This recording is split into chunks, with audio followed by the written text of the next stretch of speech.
We all know that having parents is just part of life, but some kids ended up with the absolute worst ones, like Peter and Lois Griffin.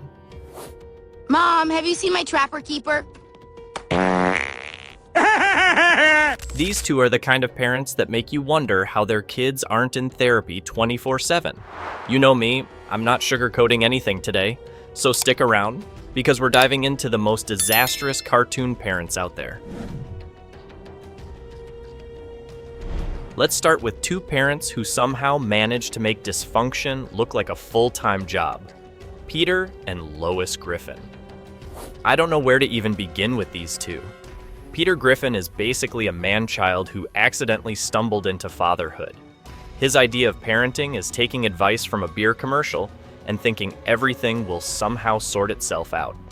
And if you've ever watched Family Guy, you know that Peter causes absolute chaos, from blowing up their house to getting into all kinds of reckless situations, with his kids getting dragged along for the ride. Honestly, the fact that Stewie hasn't succeeded in taking over the world yet is impressive, given the household he's been raised in. But let's not let Lois off the hook. At first glance, you might think she's the responsible one, but take a closer look and nope, she's just as much of a mess. She constantly enables Peter's idiotic behavior, even joining in on the fun when she should be, parenting. And the way she treats Meg? Meg could walk into a burning building, and Lois would probably just sigh and grab marshmallows. It's not just Peter who's making Meg's life miserable. Lois has no problem throwing insults at her daughter. The mental health bills alone should have wiped the Griffins out by now. And don't even get me started on Chris. It's like he's invisible half the time. Peter occasionally drags him into one of his stupid schemes. But as far as father-son bonding goes, Peter's favorite bonding activity is ignoring his kids to watch TV. Lois? Well, she's either too busy dealing with Stewie's homicidal tendencies or trying to pretend Meg doesn't exist. All in all, this duo is a complete parenting disaster wrapped in a sitcom package. Let's move on before my brain starts hurting.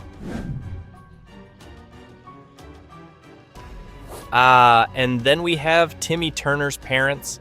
What do we even call them? They don't have first names because they don't deserve them. I have never seen two people so utterly clueless about what their kid is doing. These two can't even remember they have a child half the time. Their most defining characteristic? Leaving Timmy home alone. All the time.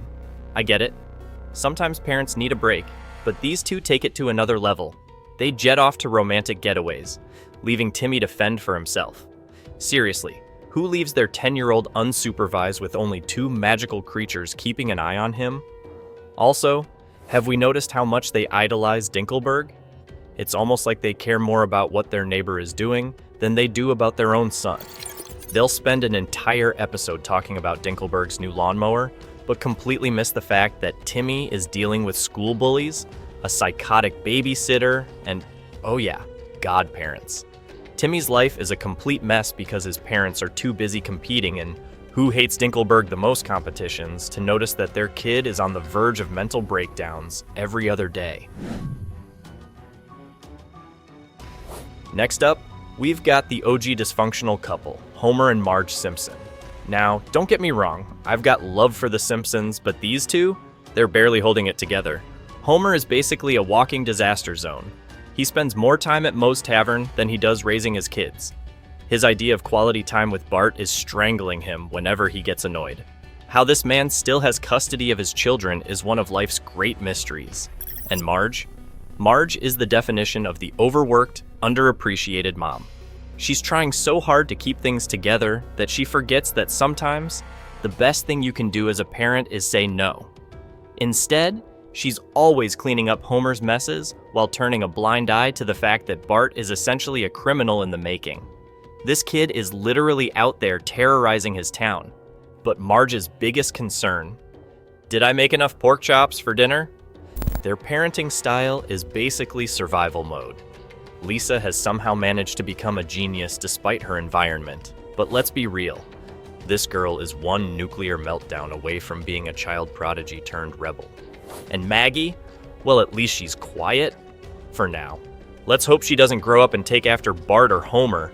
Seriously, Marge needs a spa day, and Homer, he just needs to try for once. Parenting isn't about just showing up, Unless you're Homer Simpson, of course. Before we dive into the next disaster of a parent, quick question. Are you subscribed yet? I'm aiming for 1,000 subs by the end of the year, so hit that button. It's free, and you won't miss out on more epic rants like this.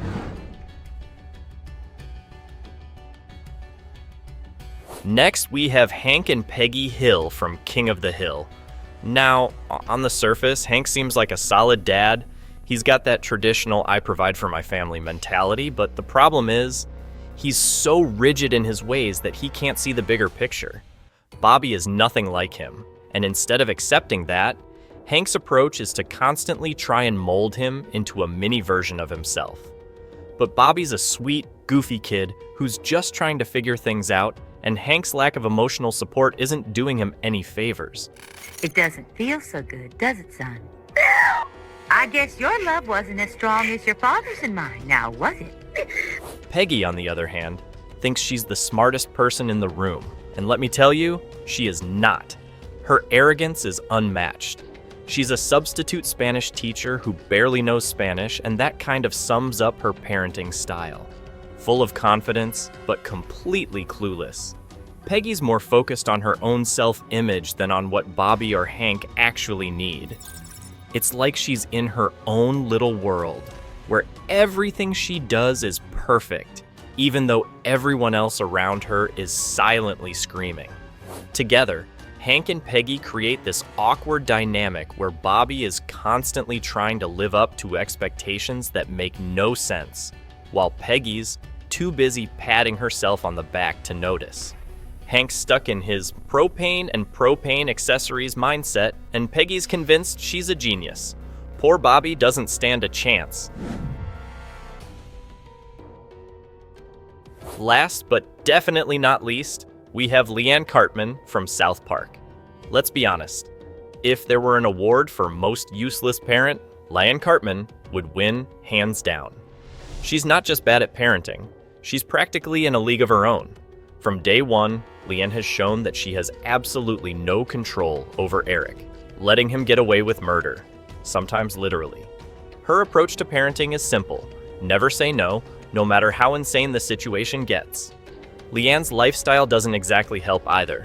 She's far too wrapped up in her own morally questionable choices to pay any real attention to the monster she's raising, whether it's indulging Cartman's twisted schemes or turning a blind eye to his toxic behavior. Leanne's philosophy seems to be as long as he's happy. Unfortunately, that happiness often comes at the expense of everyone else in South Park. The result? Eric Cartman has turned into one of the most manipulative, self-centered characters on TV. And it's all thanks to Leanne's hands-off, enabling approach. She doesn't discipline, doesn't guide, and pretty much acts as though her son is a perfect angel, when in reality, he's the furthest thing from it. Leanne's parenting is a cautionary tale. If you don't set boundaries, you'll end up with a Cartman on your hands. And there you have it. The worst cartoon parents who, against all odds, haven't completely ruined their kids. Yet. From Peter and Lois Griffin's chaotic neglect to Leanne Cartman's total lack of discipline, it's a miracle any of these cartoon kids are still standing. If I missed any other terrible parents, let me know in the comments, and don't forget to subscribe so you don't miss out on more brutally honest but hilarious rants like this one. Thanks for watching.